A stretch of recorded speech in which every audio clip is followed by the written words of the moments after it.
It's spooky season, and from bloodstained moons to winged Gibdos, even just Tears of the Kingdom alone has enough horror fodder to make all of the hair on the backs of our necks stand up. As it's Halloween, it seems only fitting that we look at the scariest character in the entirety of the series. Butro, get back in your cave, because we are diving deep into the lore of the Happy Mask Salesman. The Happy Mask Salesman is by far one of the creepiest characters within the series, with wild mood swings, erratic behaviour, and magical masks. But what I don't think has been explored properly is the potential that Hyrule and Termina have a much bigger problem on their hands than just a creepy man selling masks to children. I think we have an issue here in the form of a serial killer, and here is why.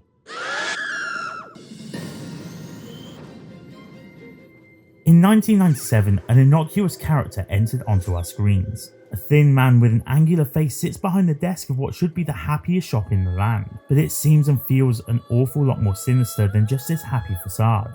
He tells you his shop is not ready yet, but there is a sign, a list of how the shop will work.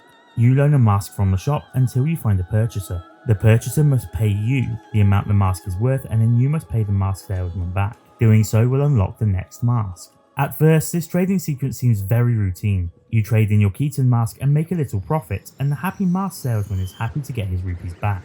However, when you get to the skeleton mask, things take a sour turn. You give this to a skull child in the Lost Woods who clearly doesn't have the money for it. He gives you less rupees than it's worth, and you're resigned to that fact, returning back to the Mask Salesman to tell him the bad news. What should be a simple reaction of pressing a button to subscribe you to the channel, the pressing of a like button, the leaving of a comment, no, wait, that's something else entirely, but while you're there it would be massively appreciated. Let's try that one again. What should be a simple reaction? A shrug of the shoulders or a heavy sigh is anything but. He gets angry, frustrated by the situation before telling you that you will need to pay the difference. That is red flag number 1. Of many that show not all is as it seems with this guy. The next sign though is after your completion of the mask trading sequence. You return back to the mask salesman to collect your reward following the successful sale of the bunny hood. Your reward is not a big thank you or a pat on the back, but instead we are treated to 4 new masks: the Zora, Goron, Gerudo, and the Mask of Truth. One of these is not like the others. One allows you to talk to dormant stones and animals. One is imbued with magic artifacts. This should be red flag number 2. He now has access to magical artifacts. This is all that we see of the Mask Salesman as we go forward 7 years after pulling the Master Sword from the pedestal of time. And all that's left of his shop is ruins and the cursed corpses of those that have fallen. We can only presume one of 2 things has happened. He has escaped, or he's been killed during the 7 years that you've been stuck in stasis for. We're absolutely nowhere near done with him though, as by the end of Ocarina of Time we are transported back in time to being a child, whereafter Navi flies through the window of the Temple of Time and Link is left searching for her. He goes first to where he believes would make the most sense for her to be, back home to Kokiri Forest. Upon finding that she is not there, he ventures further. Perhaps she was to visit the Sacred Forest Grove, and so he would make his way through the Lost Woods. He had done this a million times already, but the erasure of time had caused him to forget his path. He would find himself stumbling around for some time. Luckily he had Epona with him this time. It would make travel through these narrow logs a lot quicker. They would travel for some time and finally they would find themselves within a clearing. A pat on the neck for the pony would keep her calm as he would look around to find an area he truly had no knowledge of, so carrying on only seemed right. From nowhere a purple light would shine and whir around the horse. Nav! No, Link would hit the floor, his horse rearing up and flinging him from the saddle, his head making contact with the ground first. Sometime later Link would awaken to find his possessions missing.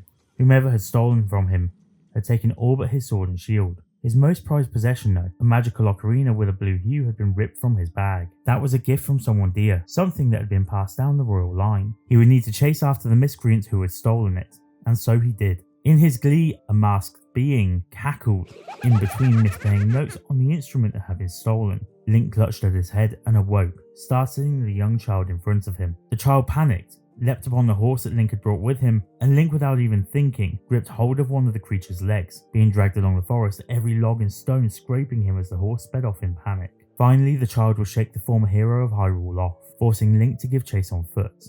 He would do so, leaping across fallen trees until he reached a tree trunk with an opening.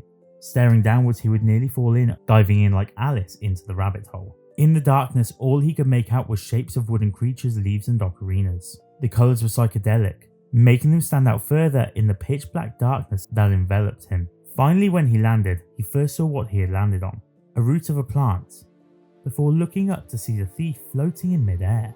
With a shake of his head, a powerful magic bound Link to the spot, and a pain filled his head and face. He had felt nothing like this before, like all of the anguish of a former life had entered his head, and it was far too much to take.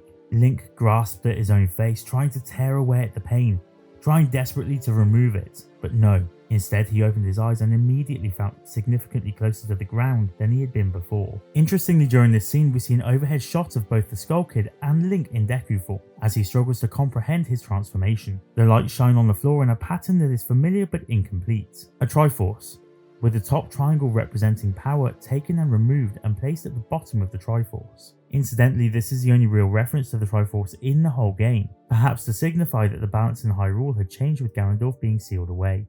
Link makes his way through a sealed door and across a series of pads that sit on the floor, which in this form he can bury his way into, before coming across this grotesque tree. It looks sad, almost melancholic, and Tattle's explanation is that the tree looks oddly like the way you do now. It would appear as if incredibly sinister magics are at work. Finally, you make your way through a passageway and into a stone building, that of the clock tower. It is here that you are met with a familiar face, the same smiling face from Hyrule's marketplace. He is the same in all but one feature, a bag that hangs from his shoulders adorned in masks. You spot one that looks like a plumber from a kingdom of mushrooms, one made entirely of stone, and one that looks like that of a generic male's face. The man smiles at you, clasping his hands together, the light bouncing off of his face just enough to shadow his forehead and his chin. He looks to you, cocks his head a little, and utters the words, "You've met with a terrible fate, haven't you?" This is the true face of the Happy Mask Salesman, a man who knows more than he looks like he does, a man who collects artifacts that are not just masks, and you find this out for yourself as he tells you about the story of a mask that he lost. That mask, he explains, needs to be returned to him within 3 days for he is leaving town. Red flag number 3. He offers a quid pro quo offer on this though, as he tells you that he will help you return to your natural form if you can return the mask to him within that span of time. Reluctantly, you agree. Upon distracting the masked child long enough to regain your ocarina on top of the clock tower, the Happy Mask Salesman congratulates you for your triumphant return and teaches you the most melancholic song in the game, the Song of Healing. This song, as you learn later on, does not heal, other than Pam's father, but rather puts the suffering out of their misery, killing them for their soul to be imbued inside of a mask. Yet another red flag about this happy, smiling salesman. After the Deku's soul is returned to the mask, it falls to the floor. You've survived the melancholic tones, and the masked salesman approaches you and asks you to return the mask to him. You, of course, don't have the mask that he requests, and it's still firmly attached to the face of the Skull Child. His reaction is that of, well, not a normal human being. This once happy smiling face turns to anger, and his arms reach out to your shoulders, lifting you up with raw emotive power, shaking you and demanding the return of the mask. That would be red flag number 5. So what do these really obvious red flags mean? Well, at first I was going to state all of this and claim that the Happy Mask Salesman is someone that suffers with a mental disorder, perhaps something akin to a bipolar disorder, but there's even more here than mental illness. First of all, let's look at the warning signs. Serial killers, and this is not true for all of them, and not all of these signs fit all killers, are categorized into 9 possible behaviors. The first of these is antisocial behavior, or noticeably shifting from sociable to antisociable over a period of time. A lot of serial killers have 0 social connections, and we could easily see this being true with the Happy Mask Salesman. First of all, in Hyrule, before his shop is open, he does indeed have someone in the shop with him trying to understand the rules. However, when he then opens the shop, he is on his own. Now, opening a shop could be a means to gain a social standing. However, the Happy Mask Salesman moves on quickly from this venture, and by the time we get to Termina, has been seemingly living on his own inside of the clock tower, to the point where potentially only one other person has seen him full stop during his time in Termina, the Skull Kid. We could consider this antisocial behaviour. The next warning sign is of someone setting unwanted fires or committing arson, almost as a gateway crime, Now, I can't say that I've seen many instances of fire at all within Hyrule or Termina, so we could just write this one off. However, the next sign is that potential killers often torture small animals. This is where things get sticky, but as I mentioned earlier on, the Song of Healing does not seem to heal people at all. Actually, it seems to do more damage than good, often releasing the soul entirely from the body and attaching it to a mask of sorts. There could be potentially 3 masks here that could be reflective of this. The Bunny Hood, where a mask that is literally a pair of bunny ears allows Link to magically run faster, as if the spirit of a fast animal is locked inside of it. The Bremen mask that allows you to act like a mother hen, forcing all other chickens in an area to follow you. And the Keaton mask. The Keaton is a rare creature within the Zelda world, based on the Kitsune, or nine-tailed fox. The Keaton likes to play tricks on people hiding in tall grass and jumping out at what it seems to think are other Keaton. And when you wear the mask, it recognises you and proceeds to quiz you about things you have seen in the world of Termina. Could it be a possibility that the song was played for a Keaton as a trial of sorts? A song turning the spirit of the Keaton into a mask and therefore killing it. The next 2 points are critical: intelligence and shiftlessness. The Happy Mask Salesman is undoubtedly incredibly intelligent. He knows for a start that the moon is going to fall in 3 days. It's not just happenstance that he wants to leave in 3 days. He knows something is afoot.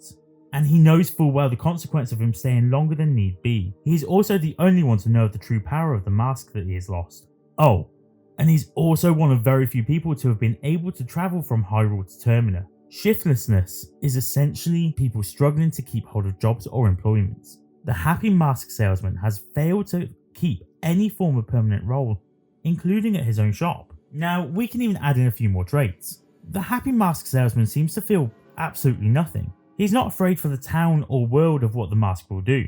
In fact, at the end of the game, he actually seems genuinely disappointed that the magic in the mask has been defeated and it's now just a normal mask. This points out that his behaviour lacks any kind of remorse or guilt. He's incredibly impulsive, snapping between moods within seconds. And let's not forget who he's trying to sell these masks to: children, which also gives off a heavy predatory vibe. The Happy Mask Salesman exhibits far too many traits of a serial killer for it not to be true. And not only that, but we have a potential means for this to be the case. The only person that has access to the Song of Healing other than Link, who is taught it by the Mask Salesman, is of course the Mask Salesman. This song is described as being able to heal a soul and give peace to those who cannot forget.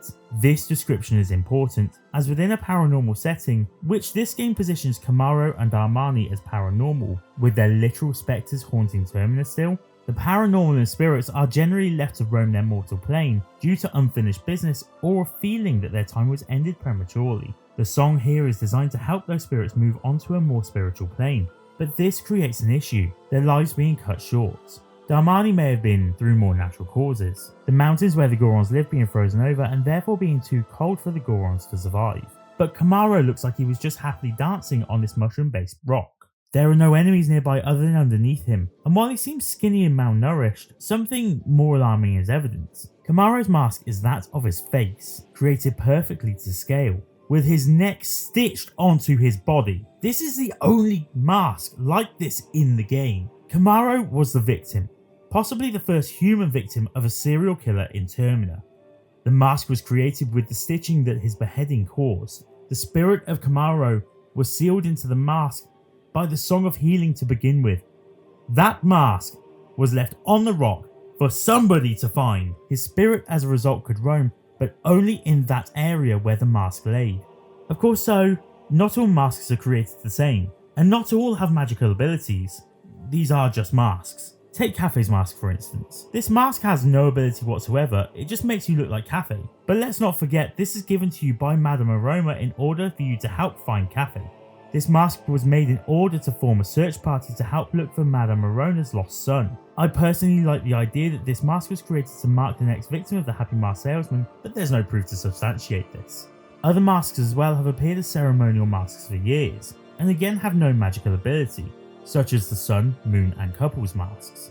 There are also some that have been lost to magic, of protective dungeons for years, such as the Giant's mask. And it's not safe to say that the Happy Mask Salesman caused the death of a giant.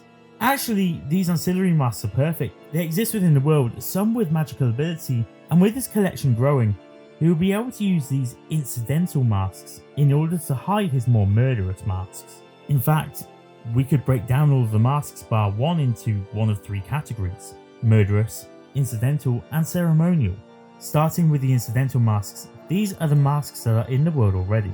So, like Kathy's mask, these masks would include the Blast Mask, the All Night Mask, the Stone Mask, the Captain's Hat, the Gibdo's Mask, as this seems to have been a mask that transformed Pam's father into a Gibdo rather than the other way round, the Great Fairy's Mask, which was created by the power of the Great Fairies, the Postman's Hat, and the greatest piece of marketing in the world of Termina, Roman's Mask.